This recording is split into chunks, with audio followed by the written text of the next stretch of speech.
నమస్కారం. Welcome to my channel. ఈ వీడియోలో ఇప్పుడే అందిన వార్త అండి. ఉద్యోగుల, పెన్షనర్ల డిమాండ్లపై ఉద్యమానికి సిద్ధం అనైతే చెప్తున్నారండి.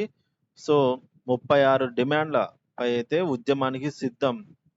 ఏంటంటే పెండింగ్ బకాయిలు, పీఆర్సీ అమలు, ఐఆర్ ప్రకటన వీటన్నిటి గురించి 36 రకాల డిమాండ్లపై అయితే ఉద్యమానికి సిద్ధం అని అయితే అంటున్నారు. పూర్తి తాజా సమాచారాన్ని ఈ వీడియోలో తెలుసుకుందాము. వీడియోలోకెళ్ళే ముందు వీడియోకైతే ఒక లైక్ చేయండి. అలాగే వీడియో చూస్తున్నవారు మన ఛానల్‌ని సబ్స్క్రైబ్ చేసుకోండి ఫ్రెండ్స్. ఇక ఆలస్యం చేయకుండా మనం వీడియోలోకైతే వెళ్ళిపోదాము. ఫ్రెండ్స్, ఉద్యోగుల సమస్యలపై రాజీ లేని పోరాటం. 36 డిమాండ్లపై ఉద్యమానికి సిద్ధం అని అయితే అంటున్నారు. ఉద్యోగ జేఏసీ రాష్ట్ర చైర్మన్ మారం జగదీశ్వర్ గారు.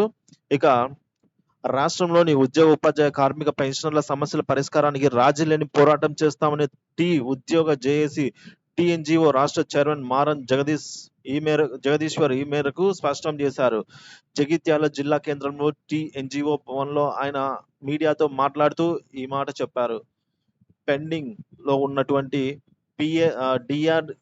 డిఏడిఆర్లు, పీఆర్సీ అమలు, నగదు రహిత వైద్య సేవలు, అలాగే జీవో నెంబర్ 317 రద్దు, సిపిఎస్ రద్దు, ఓపీఎస్ పునరుద్ధరణ, అలాగే ఉపాధ్యాయులకు ఏకీకృత సర్వీసులు నిబంధనల అమలు, ఉద్యోగులకు డైరెక్టరేట్ ఏర్పాటు వంటి 36 రకాల సమస్యల పరిష్కారానికి ఉద్యమించేందుకు సిద్ధంగా ఉన్నాము ఏ క్షణమైనా అని చెప్పేసి ఈ మేరకు తెలియజేశారు ప్రభుత్వానికి.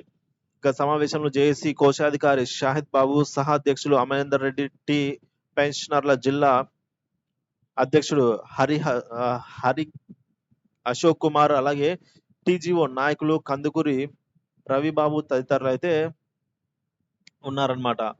సో కాబట్టి ఈ విధంగా తెలంగాణలో కొత్త ప్రభుత్వం అధికారంలోకి వచ్చి 9 నెలలు పూర్తయిన నేపథ్యంలో ఇప్పటికీ కూడా ఉద్యోగుల సమస్యలు ఎటువంటి కొలిక్కి రాలేదన్నమాట.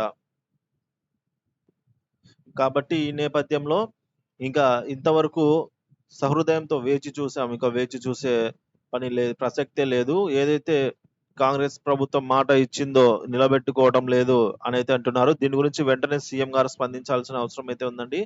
సో సీఎం గారు స్పందించి తగు చర్యలు తీసుకుంటారని అయితే ఆశిద్దాము. సో అదే విధంగా ఏపీలో కూడా మనకు 2 నెలలు అయితే గడిచిపోయిందండి. సో 2 నెలలు గడిచిపోయిన నేపథ్యం అయితే ఏపీలో జరిగింది. ఇంకా ఇంతవరకు ఉద్యోగ సంఘాలతో మీటింగ్ అయితే ఏమీ ఏర్పాటు చేయలేదు.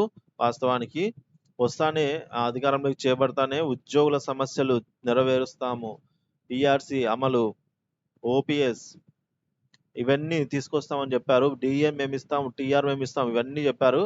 కానీ ఇంతవరకు ఉద్యోగ సంఘాలతో అయితే ఎటువంటి చర్చలు జరపలేదు.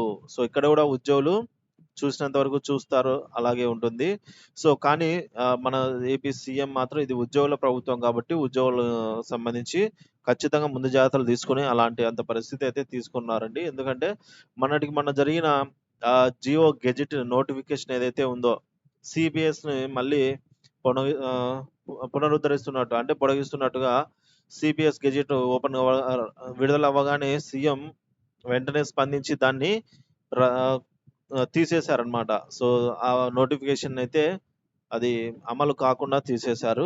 సో అదే విధంగా స్పందించి ఈ ఉద్యోగులు ఇప్పటి వరకు అడుగుతున్న ఏదైతే ఇమ్మీడియట్ గా ఐఆర్ అయితే కోరుతున్నారండి. 30% ఐఆర్ అయితే ఇవ్వాలి అని కోరుతున్నారు. సో దీని గురించి వెంటనే సీఎం స్పందించాల్సిన అవసరం అయితే ఉంది. ఇక్కడ కూడా వీళ్ళకి కూడా సీఎం అయితే వెంటనే ఈ ఉద్యమ కార్యాచరణ వరకు అయితే రావడం జరిగింది.